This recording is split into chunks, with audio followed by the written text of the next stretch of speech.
Hi everyone and welcome. My name is Ariel and this is Healing with Solstice.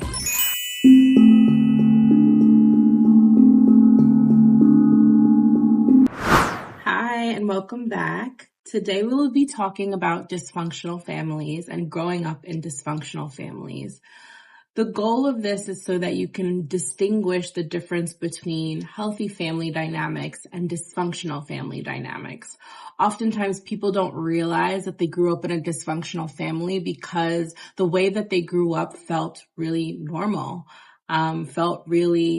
Because that's all they ever known. They haven't seen other families. And it's not until they started going over their friend's house or started interacting with other people's families that they realized that their family interactions and dynamics actually were a lot more complex and harmful than they realized. And so often people go their whole lives without realizing it, or maybe just thinking those families are different. My family is normal, but normal in this way, while those families are normal in a different way, right? So sometimes even that is not the thing that gets folks to realize their family dysfunction. It's not until later that they're struggling with intimate and romantic relationships, they're struggling with friendships, they're noticing patterns repeating over and over in relationships and connections. Maybe they end up in abusive dynamics, harmful dynamics in relationships and friendships.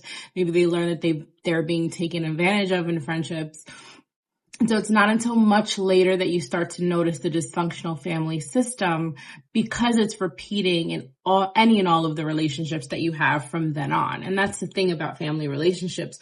What happens in your childhood, the dynamics that you have in your family are going to echo and mirror and happen over and over again in all of the important relationships in your life, in friendships, at work, in relationships, in community systems, in groups. Everything that you experienced in your family is going to be a mirror and a lens to look at how you interact with people moving on, right? Therefore, that's the basis of attachment styles, right? If you grew up in a securely attached family, then it's really easy for you to securely attach to other people and to notice dysfunction in folks quicker, right? If you had a secure family, it's easy to be like, oh, that's avoidant. Oh, that's anxious. Oh, that's disorganized. You might not use that language, but you will be able to identify that that person isn't treating you the way that your family did.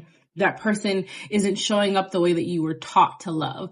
So when you grow up in a secure, stably attached, emotionally mature environment, an environment where your needs are met, your emotional needs are met, your physical needs are met, you're not neglected in any way, you can experience a really secure attachment and a secure development.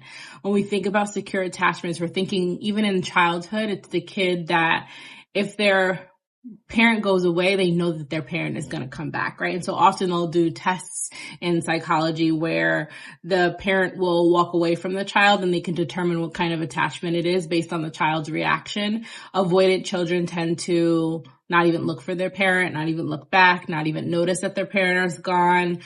Anxious children tend to cry a lot and want to cling to their parents when their parents are leaving, and secure children are somewhere in between. They may look for their parent for comfort or look towards their parent for comfort, but deep down inside they have learned through multiple different secure experiences that their parents are going to return. And so they know my parent is going to leave in this moment, but I know that they will come back to me eventually. And so they may look back for their parent a couple times, but eventually they're able to adjust and find that security within themselves. If you did not grow up with a secure attachment family, if you did not grow up in a family that had healthy family dynamics, then often you'll see that dysfunction and that attachment trauma in other relationships, experiences, and community systems and group systems and at work. And so that's often what leads people to therapy. Their presenting problem or the thing that they come in is, I'm having trouble in my romantic relationship with my partner, or I've had a lot of really big friendship breakups, or something along those lines. Maybe they're having dysfunction at work and they're in a really toxic work environment. And then as you start to unpack the issues that are coming up in therapy, you realize that it all ties back to their family trauma. Sometimes they're in the same exact environments that they were in when they were a child. And the reason why they're enduring in these environments is because it feels normal. It feels familiar. They're used to chaotic environments. They're used to family systems, community systems, group systems where their needs aren't being met, or where there's chaos, or where there's toxicity, or where there's dysfunction, where they have to show up in the same way. And so they're always showing up as anxious or avoidant or, disorganized in relationships. They're attracting partners that have the same dynamics that their parents do. And they're repeating these patterns over and over. And I think that is often the deep part of the work, not only in couples and families work, but also in individual work, is understanding what was my family dynamic like and how is that dynamic coloring the way that I look at people, the way that I look at relationships, the way that I look at connections. How is it coloring the way that I show up, what I'm willing to accept, what I'm not willing to accept? Because people who grow up in secure, healthy families are a lot less likely and a lot less willing to put up with abuse, dysfunction, chaos, confusion than folks who grew up learning to tolerate that. If your family was chaotic and you learn to tolerate that as part of your normal day to day, then when you end up in a chaotic work environment, you're like, I thrive here. Like, I'm good. This is something I'm used to, right? And for a lot of people, they use that as a strength. Like if you grew up in a really chaotic childhood and then you become an ER nurse, it's like, I could do this with my eyes closed, right? And so it could be a really big source of strength and resiliency for a lot of people. But not always, or not in every scenario. It might be really good when you're in the ER, but how does it impact your relationships and your connections? Or how does it impact your friendships? Or how does it impact the way that you feel day to day? Are you always in that high, chaotic, stressful place, right? And same thing with folks who grew up with neglect. If you're used to experiencing neglect in your childhood, especially emotional neglect, then you end up in environments where your emotions, your needs, your thoughts are also being neglected. You end up in friendships where you're also being neglected, where people feel like you're a burden. And the cycle repeats itself until you are able to not only acknowledge it, not only see it, but also break the cycle and become more authentically you instead of running the same program that you've been experiencing in your family for years, if not sometimes generational. So dysfunctional families are not always obvious from the outside looking in. Sometimes when you're in it, it's not very obvious to see that you're in a dysfunctional family. Again, there can be subtle dysfunction that on the surface, everyone sees a loving family that's all together, right? Because all of the basic needs are being met. Maybe you have food, maybe you have shelter, maybe you have all the basic necessities, but the signs of dysfunction may be a little bit deeper. And so when we look at like things like the ACE score, the adverse childhood effects scale, they're often looking at very extreme things like divorce and, not having the right food and the right water. And these are really extreme examples of adverse childhood experiences. But there's some things that happen in childhood that are not on the adverse childhood experience scale that can still impact you deeply and impact your attachment styles. They're not to the level and extremeness of being physically neglected, emotionally neglected, witnessing domestic violence or abuse, really struggling financially, experiencing divorce. These are all things that are part of kind of those very high adverse childhood experiences. These are more mild, somewhat more common and traditional childhood experiences that impact your attachment styles and may not necessarily put you in an active childhood trauma, but can cause little t trauma, as some folks call it, where it's experiences where your attachment style has been changed based on the environment that you grew up. So an emotionally neglectful environment or dysfunctional family may have difficulty and trouble expressing emotions freely. In a secure and healthy family, they're able to model to children what it's like to express your emotions, what it's like to feel your emotions, how do you deal with emotions, how do you self-soothe when you're experiencing emotions. You learn all that from your parent and caregiver, often through them modeling what it looks like when they get angry, when they get sad, and talking you through your own emotions emotions and experiences. They're also able to notice when you're experiencing emotions because they're attuned to you. They're attuned to your emotional world. They're attuned to your inner world, and they're helping you care and understand that world more deeply. There's also can be a lack of healthy boundaries in families that are dysfunctional. Often you'll notice codependent or enmeshed family dynamics. These are dynamics where your parents are too overly involved. So we can have the emotional neglect piece where they're not really noticing your emotions and they're not necessarily involved. And this is like a layer deeper where they're so self-involved or they're so involved in their own relational dynamics that they don't notice your emotions, but there's still a level of enmeshment that they expect you to have, right? And so maybe, especially for parents of immigrants, right? Maybe you're the translator and you're the document signer and you're the technology person and you hold all the passwords and they call you every time they need help with something. So you're having these dynamics where you're codependent with your family and you seem really close because you talk all the time and they rely on you in different ways. But a lot of times that's inappropriate for a child to have that level of enmeshment with their parents, right? That level of responsibility as a child. And it's completely normal if your their first language wasn't English and they don't know the language and they're relying on you, but that could be really hard for a kid to not have their emotional needs met and to be put into this parentification role. Another way that codependent and enmeshment dynamics happen is if there's someone in the family that has some sort of dysfunction as well. Maybe there's someone who has a mental health disorder or a substance use disorder or something along those lines. And that kid or that person in the family, it could be even a parent in the family that has some sort of something that makes them the center of attention in certain ways. And so it could be the abusive father dynamic. It could be someone with mental health or substance use. It could be domestic violence. It could be a bunch of different things that causes this one person to take up all the space in the family dynamic, and everyone else is codependent and enmeshed around this person and their well-being. So when the abusive father walks into the room, everyone is tiptoeing on, glass and eggshells in order to make sure that you don't set this person off and it doesn't become this really big thing. Or there's someone who has mental health struggles or substance abuse and everyone's focused on how to make sure that they don't relapse or how to make sure that they don't overdose or something along those lines. Those are really extreme examples. But sometimes it can be even more subtle if you have folks that are a little bit more that have personalities that are just a bit more loud, then parents can tend to favor those children or pay more attention to those children and mesh with those children and then neglect the children that are the quiet, reserved, really good children, right? So it could even just be a child who's bad in quotation marks or just has behavior that is really hard to tolerate.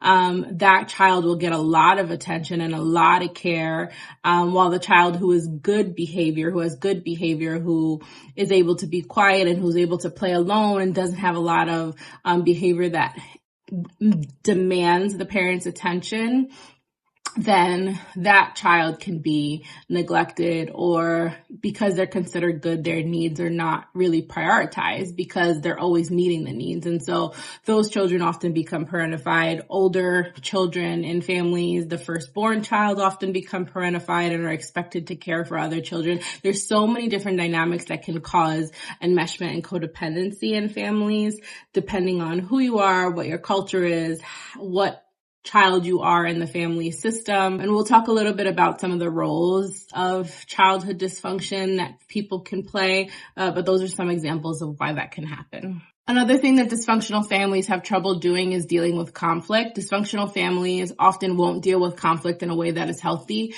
Again, healthy families with secure attachment teach you how to deal with conflict through modeling what it's like to experience conflict with you, with each other. In the family system, conflict is seen as normal. It is taught and you are learned to express yourself and talk about conflict. In dysfunctional families, conflict is seen as the enemy, and they can have varying different ways of experiencing that. Either one, the conflict is completely avoided. not talked about. Maybe it is the walk on eggshells. We're not going to talk about conflict. We're not going to talk about this really hard experience. Maybe it's something you do in secret that only one parent pulls you to the side, right? You don't experience healthy levels of conflict and communication. You don't learn how to deal with conflict. You know, that interview question that they ask at every job, how do you deal with conflict, right? A lot of times, the way that families deal with conflict and confrontation in the family system can determine whether or not that family system has a healthy level of function. And if they're not able to deal with conflict, or if they're over invested in conflict and they have explosive reactions to conflict, and conflict is always happening and it's chaotic and there's always yelling and they're screaming, right? We don't want conflict that is extreme, and we don't want conflict that is avoidant. We want some level that's in the middle that creates a moderate experience of conflict. Think about if you and one of your really good friends were experiencing a level of conflict where you can have a conversation. Maybe you get angry at each other, but you're able to talk it out and work through it and share your emotions with each other and leave with no one feeling resentment, with no one feeling angry, and everyone feeling heard and understood. And there's some level of resolution to the conflict. If conflict is never resolved in families, that can create a lot of different resentment, a lot of experiences that can last for years in that family system and for years within dynamics. Another example is that some families are really, really focused on their external image, and they want to create an image that they're the perfect family, but in doing so, they're not actually managing or making a perfect environment for the kids. Most healthy, secure families are not focused on what other people think about them and how other people perceive them in that way. They're not moderating their behavior or the way that they look based on other people. They're just living. And if they're a good and healthy, secure family, that will show up in the way that their kids interact with them now and in the future. But there are a lot of families that focus on having a perfection dynamic, a perfect dynamic. So they're really focused on making sure that they look like a happy family, but then behind closed doors, when people are not looking outside of the social media posts, then there's a lot of dysfunction in the family that people don't see. And that can cause a lot of harm because everyone else can be telling this person, it seems like your family is super close. Y'all seem so happy. And that's because that's what you're putting on. Maybe the school thinks that it's okay. Maybe everyone else feels like you're a happy family and you're all together. But inside, the children are really, really struggling because the dynamics that's happening when the doors close or nobody's watching are very different than the dynamics that you're experiencing from day to day. And so everyone thinks that your parents are amazing and they're so supportive and you're so lucky, and you just feel like you're drowning in secrecy. And these are the type of families that will say things like, you know, we don't air our business out to other people and you shouldn't go to therapy. What happens in the family stays in the family. These are all dynamics to protect the perfect family image. Secure families are not worried about you talking about the family system outside of the space because they know that if you talk about it, the person will probably understand you're not perfect. No family is, and that's okay, right? It's normal to have conflict with your parents. It's normal to have issues in your family, and every healthy family has those issues. If you're trying to hide them, that creates more dysfunction and more unhealthy dynamics because no family is perfect. No relationship is perfect. No person is perfect, and that should be accepted. You should be allowed to make mistakes. You should be allowed to have family issues. You should be allowed to have conflict. You should be allowed to talk about your family issues outside of the family dynamic. You should be allowed to do whatever you want to do. You should not have rules around the way that you behave and what you share with other people. When that happens, that's when things start to create unhealthy dynamics. Now we'll talk a little bit about the common roles that you'll notice in dysfunctional families. There's often a couple of different family roles that you'll see children take on to navigate the dysfunction in their family in order to get their needs met, in order to be seen. And sometimes they're roles that they're funneled into because of their age, because of, you know, maybe like I said before, if you're a child of immigrants and you have, you're the only person that speaks the language of the country that you're in, et cetera. There could be a variety of different reasons why you end up in that family role. And these roles end up also being roles that you may play in other spaces, in other places, in other relationships, and other connections. So the caretaker, the hero, or the therapist role is someone that's responsible. They're high achieving, they're mature at a really young age. They're often the peacemaker, which can be a separate role in itself, but can also be wrapped up in the caretaker hero role. They are responsible for others' emotional needs. They may be caring for other children. They may be caring for the emotional needs of their parent. They're often seen as really resilient and successful, as like the good kid. They can often be the golden child sometimes, the kid that their parents are most proud of and that talk about the most and that gets the most praise and attention, but it's often for being a good kid, for following the rules, for being good at this role and not necessarily being good at who they truly are. And this role can lead to a lot of pressure to perform, a lot of pressure to be perfect, and a difficulty asking for help because you were the one that everyone always relied on. All your siblings relied on, your parents relied on. And so when you become an adult, it becomes really hard to ask for help and to not caretake for every other person that you're in. So you may end up in a relationship where you become the caretaker. You may end up with friends where you're the caretaker and you're the mom friend, etc. Then there's the scapegoat or the black sheep. This is often the person in the family that's the problem child, the difficult child. They're often blamed for problems in the family systems. This person may act out or be rebellious. You can also be seen as the rebellious child, the wild child. They're identified as the problem because it helps the family focus on something outside of themselves. But they're actually reacting to the family dysfunction and they're not the actual one that's creating it, right? So the caretaker role sees the family dysfunction and tries to fix it and care for it and people please and do all they can to shapeshift into the version of themselves that their parents will not treat negatively. Whereas a scapegoat is like, fuck all that, right? And they end up being the one that rebels and pushes against it. And the parents don't like that they're not acting like the hero child or the golden child, and they're not just accepting the dysfunction, and that they're starting to be angry and express frustration and resistance to the way that the parents are interacting with them.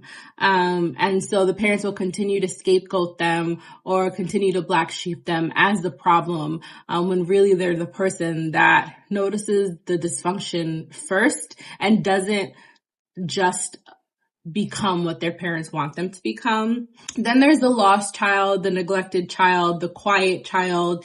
This is the child who withdraws and becomes invisible in a family system that has dysfunction in it.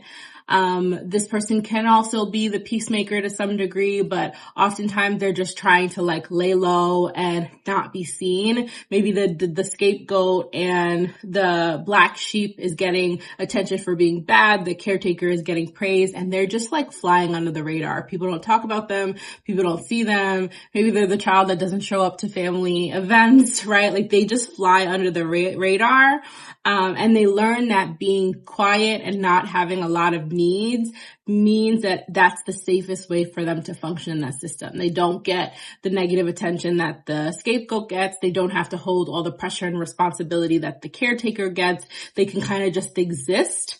But as adults, individuals who experience the lost child or the neglected child role struggle with loneliness. They struggle with connecting to people. They struggle with relying on people or expressing their needs. And they often feel overlooked and neglected in their relationships, similar to the caretaker, but for different reasons. People will see them as an easygoing person, an easygoing friend, someone who doesn't have a lot of needs, someone who is just so chill, who goes with the flow. But a lot of that is because you learned that having needs was dangerous in your family system. Asking for things was dangerous in your family system. So you were just like, okay, right? So let's say it's a night where your family is choosing what dinner you want to go to and there's an argument in it. The lost child is just going to be like, whatever you buy, I'm fine. I'll eat it. Like, I don't care, right? They have a preference. They're just not sharing it. They're just accepting what is. Whereas the scapegoat or the black sheep child may be really, really strong about, I want this. And the caretaker may say, but this is more healthy, right? So each person has a role in how they interact with family dynamics. And the lost child just kind of flies under the radar and they can be kind of the good kid in some ways, but they'll often just be neglected emotionally, and people will almost forget that they're there, right? And then there's the mascot, who is also like the class clown. So they're the person that has humor and charm, and they use distraction and humor and, like fun things to diffuse the tension within the dysfunctional family system. So they feel, all of these children are feeling the dysfunction to some degree, but they're responding in different ways. And the mascot can be like the person who's like, like when you think of a football game, like the mascot in the corner, just like dancing around. And this person can be really loud and really charming and fun and funny, and they use lightness to change the environment that they're in. If they're in a difficult environment, they often use lightness and humor to make that environment feel less heavy, but it can mask the deep emotional pain that they're experiencing, the neglect that they're experiencing, the emotions that they're experiencing. And people who play this role may always have the pressure to be the fun one, to be the one that, that holds everyone together, that makes everyone laugh, right? And they're not allowed to be seen as someone who has vulnerable emotions. They're not allowed to be the sad one, right? And so they're the one who's always trying to uplift people in really difficult situations. So those are just some example of the roles. Again, these are umbrellas. These roles have so much nuance in how you show up. There's also different labels for them, depending on how you grew up, and they can show up in ways that only make sense for you. I think what's important if you're in therapy or you're healing is to figure out, what was the role that I played in my family? What did I feel like, or who did I feel like I had to be in order to be seen, heard, loved, and understood? And what will it mean if I let go of that role? Is that role showing up in other places in my life? What would it mean to let it go? How can I become more authentic and stop playing this role? Is this role still serving me? Is it helpful for me to be the one that's always put together and perfect and caretaking and therapizing and parenting everyone else?